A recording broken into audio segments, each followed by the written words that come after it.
So let's have a look at common autonomic nervous system loops. So here's our map of the nervous system from which we get the window of capacity. Now for some of us, our nervous systems are stuck in sympathetic. We're stuck in the drive to protect through action. And so for some of us, there's a familiarity of what other people may consider to be hyperarousal or hypervigilance. And our nervous system can rest, but only for so long. And then we're back into the territory that is most familiar, most safe, most comfortable for us. For others of us, we're stuck in dorsal. We're stuck in the drive to conserve energy. So we're more comfortable living at the lower edges of our window of capacity, and we can manage to get energy together to be able to move through the world or do that thing, and then as soon as that thing is done, let me go back to what is familiar and safe and comfortable for me. And it can be perceived by other people as someone who doesn't have much energy, someone who's not exciting, not fun, not much going on there. For some of us, we ricochet between survival states, between hyperarousal and hypoarousal. Go, go, go, go, go, go, go, pass out. Go, go, go, go, go, go, go, pass out. Yeah. For others of us, we're stuck in the drive to feel alive without feeling overwhelmed. And I saw this commonly during my time working in addiction recovery, that my nervous system is going up.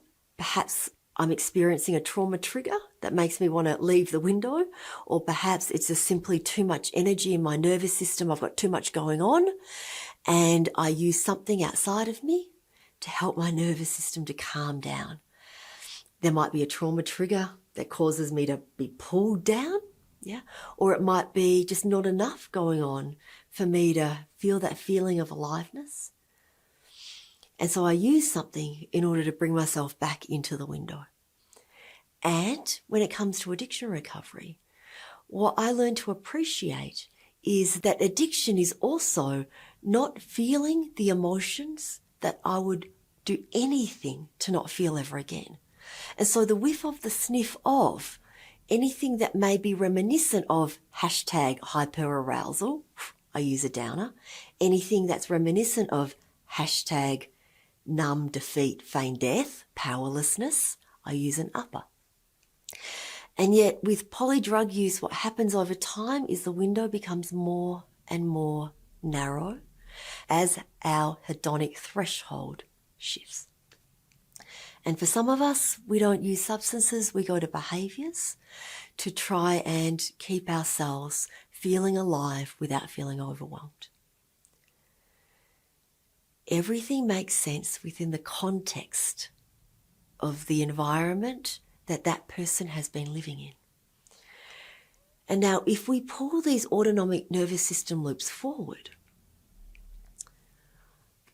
I'm in a therapy office with a therapist, and a therapist asks, what are you noticing in your body? And if there is secondary or tertiary structural dissociation of the personality, if there are many parts going on, then I might have a part that's saying, whoa, whoa, whoa, whoa, whoa, we're going too fast. You're asking me too many questions at too fast a pace. I'm starting to withdraw because it took me so much energy to turn up for this appointment. And then I've got another part that says, come on, let's fix this thing. Get to the heart of my problems. You need to ask me more diagnostic questions so that we can actually really figure out what's going on. And another part of me is triggered in the moment. I'm going back and forth between hyper and hypoarousal, and perhaps my going on with normal life part is doing its darndest to try and keep everything within a manageable nervous system state that is acceptable to the other person. Learning about autonomic nervous system loops helped me to have compassion for my clients, because I don't know what's going on in their bodies, in their nervous systems, and the ways in which they're going on with normal life part, or their front part, their imposter part, their mask, whatever you wish to call it, is trying so very hard. Yeah. And so to reframe regulation and to reframe safety as I'm providing a space that is safe enough for someone to be dysregulated. Yeah. And to not shame that dysregulation. And maybe perhaps this is the purpose of me doing my own nervous system work, is so that other nervous systems can turn up in the space as they are. So questions for consideration for us as therapists, right? That recognition that our nervous system is shaped by our environment. And that's also my environment, my colleagues, my structural environment, my home environment, what's happening geopolitically in the world. And I know that when there's a lot going on in my external environment, I really would like things to be more calm in any area of my life that I can make possibly calm. Yeah. And so to just name that, to name what we're bringing into our spaces.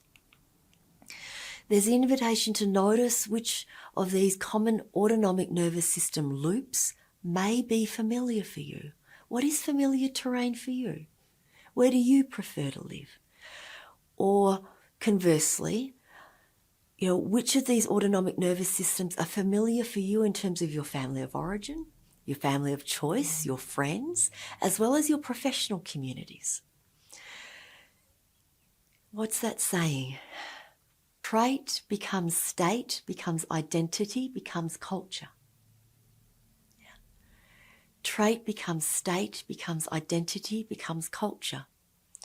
And it's common to see in certain professional communities, for example, the emergency department, that the common autonomic nervous system loop is one that functions very successfully at the upper edges of the window, and there's the autonomic nervous system loop up there. Yeah, go hard, work hard, play hard. Mm-hmm. I also invite you to notice if there are any autonomic nervous system mismatches between you and your clients, as well as other people in your life, and to notice whether there are any autonomic nervous system mismatches that are happening within couples therapy or within family therapy. It's been my experience that the individuals whom I've worked with who identify as the scapegoat in their family have a very different autonomic nervous system to the dominant autonomic nervous system loop of the family system.